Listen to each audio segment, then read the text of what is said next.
Dr. Bill Burr, Professor Jeffrey Kimball, thank you very much for coming to UNC Chapel Hill today. You've just published a book on Nixon, Kissinger and the Vietnam War. You're experts on the Nixon administration and the Vietnam War. Let me ask you a question. Richard Nixon, Henry Kissinger came to office in 1969, January 1969. It took 3 years to get a Vietnam War agreement negotiated.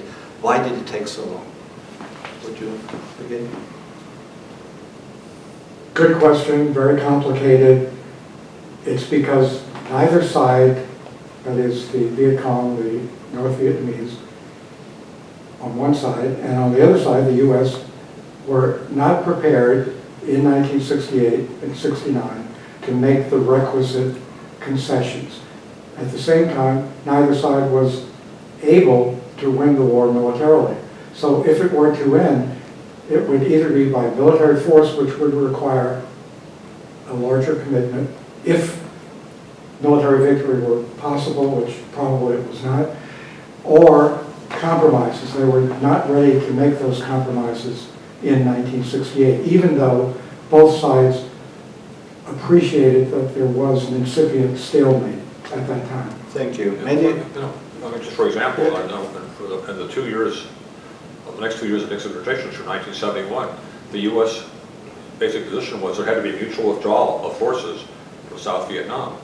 The North Vietnamese had to leave the South, and the U.S. would leave the South.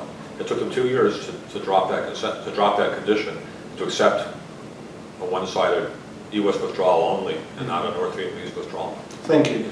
Many of their advisors, also for example French President de Gaulle, advised Kissinger and Nixon to get out of Vietnam as soon as possible. But for reasons of American credibility, they didn't do that, I understand. Why was credibility so important? And even with hindsight, were they justified?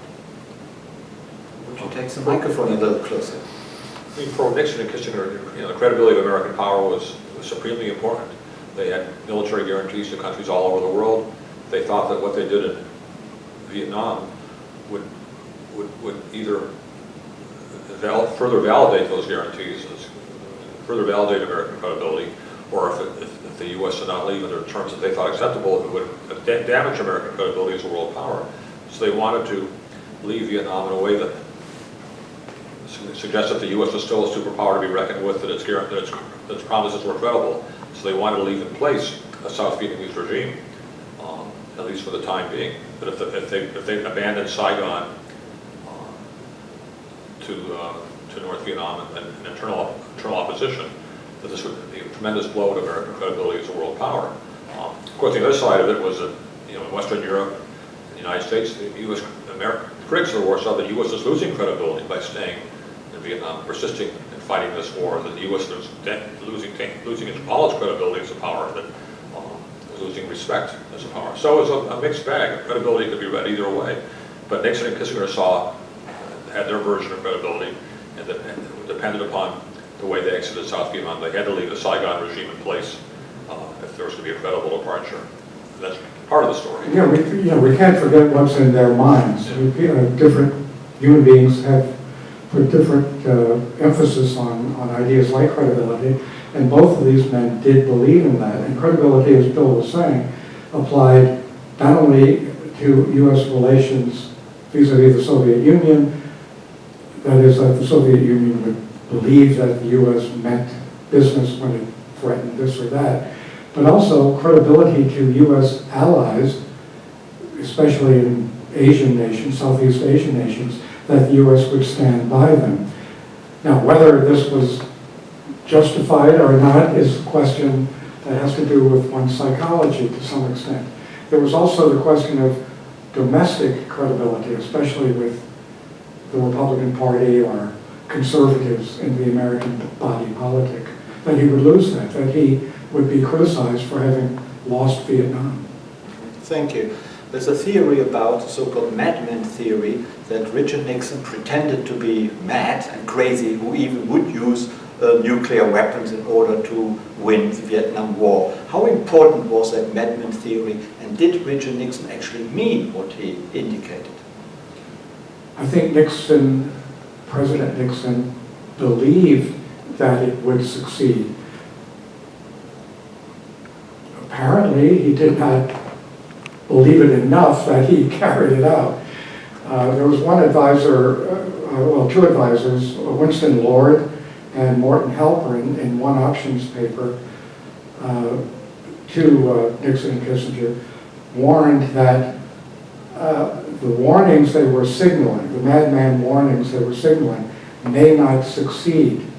And if they didn't succeed and you followed through with the threats you made, that may not succeed either.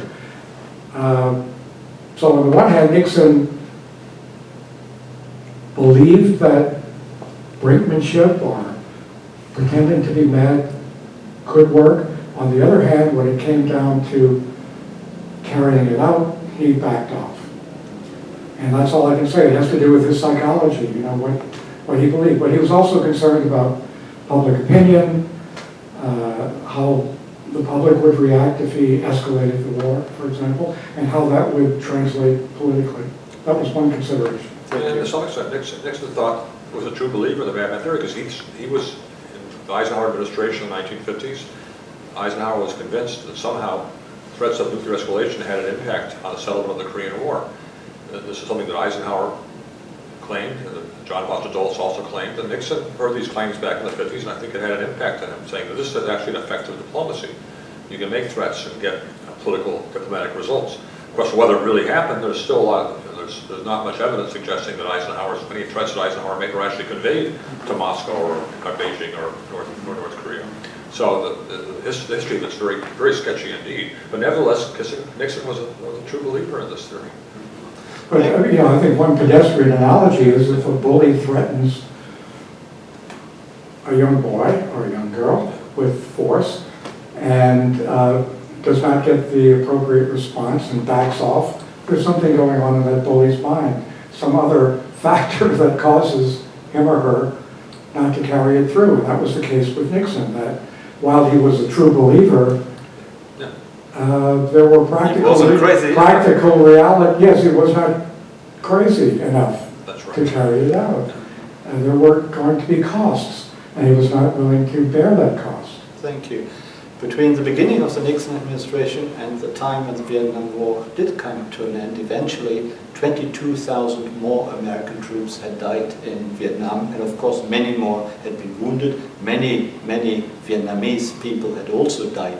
So what kind of action, what kind of thinking, rather, justified that in Nixon's and Kissinger's mind? Were they ruthless? Didn't they care about human beings?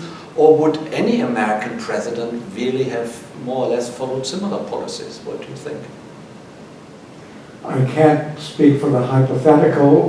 There are documents that show that Nixon was moved by the casualties, but it's hard to decide whether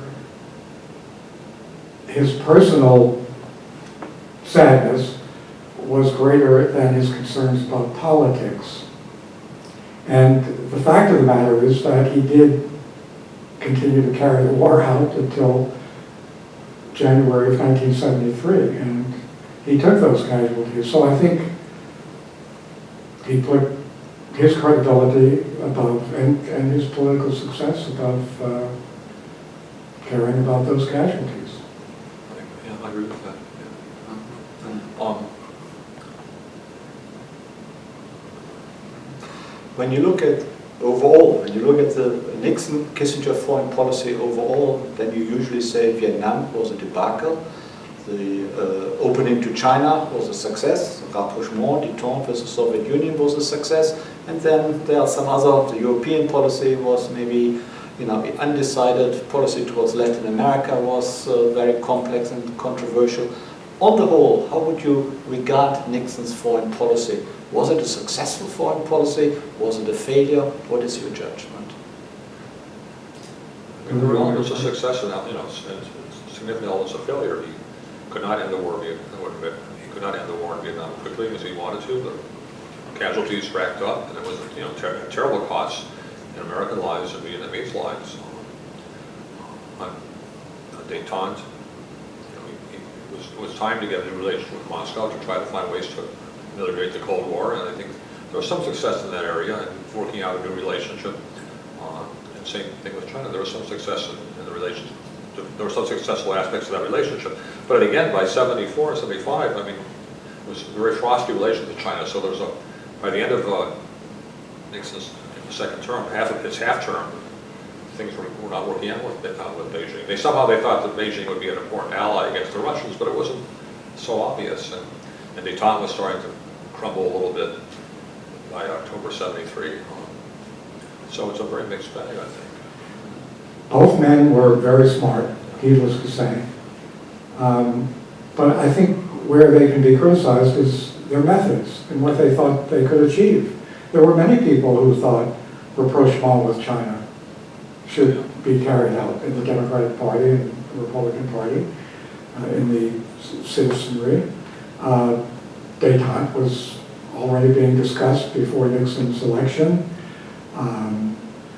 and so on. I mean, it wasn't as though these were original ideas by them, but the way they carried it out, it was an instrumentalist policy. They thought they could use rapprochement as a card to play against the Soviets, and they thought they could persuade the Soviets to cooperate vis-a-vis Vietnam by offering détente. I don't know everything about their policies in Africa, but many of those were failures. In Chile, there's the issue of the assassination there. The Middle East was not really a success, I think. And you're the expert on Europe. So I think they had the right idea about détente and rapprochement, but not in the way they tried to use it as so-called realists, realpolitikers. Nixon died in 1994. Henry Kissinger in 2015 is still alive. Of course, he has been able to write and to give interviews and shape the foreign policy with hindsight in the intermittent years. But putting that aside, who drove Richard Nixon's foreign policy? Was it the president himself, or was it the National Security Advisor and later Secretary of State Henry Kissinger?